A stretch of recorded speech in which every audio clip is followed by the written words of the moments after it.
জামায়াত সাধারণত কখনো ফুল দিতে আসে না, কি মনে করে আইলেন? এখন কি জামাত এটা নাজায়েজ মনে করে? আপনি এই প্রশ্ন কেন আজকে করছেন? জামায়াত সাধারণত কখনো ফুল দিতে আসে না শহীদদের, এবার আপনারা কি মনে করে আইলেন? এবার রাষ্ট্রীয় আচার হিসাবে এটা আমার দায়িত্ব, বিরোধী দলীয় নেতা হিসেবে এখানে আসতে হবে আমার সঙ্গীদেরকে নিয়ে, তাই আমি এসেছি। এখন কি জামাত এটা নাজায়েজ মনে করে? আপনি এই প্রশ্ন কেন আজকে করছেন? এই ধরনের একটা পবিত্র মুহূর্তে এই ধরনের প্রশ্ন না করাই ভালো। আমরা আসলে ভাষা শহীদদের আগেও 47-এও যারা শহীদ হয়েছেন তাদেরকে শ্রদ্ধার সাথে স্মরণ করি, 52 শহীদদেরকে স্মরণ করি, 71 শহীদদেরকে স্মরণ করি, 90 নব্বুত্থানের সময় যারা শহীদ হয়েছেন তাদেরকে স্মরণ করি, এরপরেও যারা ফেসিবাদের হাতে শহীদ হয়েছেন তাদেরকে স্মরণ করি।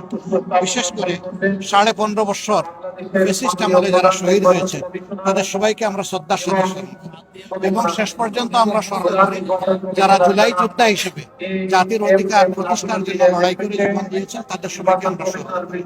শেষ পর্যন্ত আমাদের উসমান হাদিকে আমরা স্মরণ করি।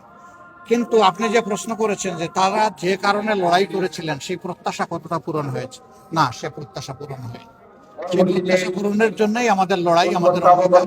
আমরা এই লড়াই অব্যাহত রাখবো। যাদের মুক্তি না আসা পর্যন্ত, ফেসিবাদ মুক্ত, দুর্নীতি মুক্ত, সন্ত্রাস মুক্ত, চাঁদাবাজ মুক্ত দেশ গঠন না হওয়া পর্যন্ত একটা মানবিক দেশ গঠনের জন্য আমাদের লড়াই অব্যাহত থাকবে এবং কোনো অপকর্মের সাথে আমরা আপোষ করব না।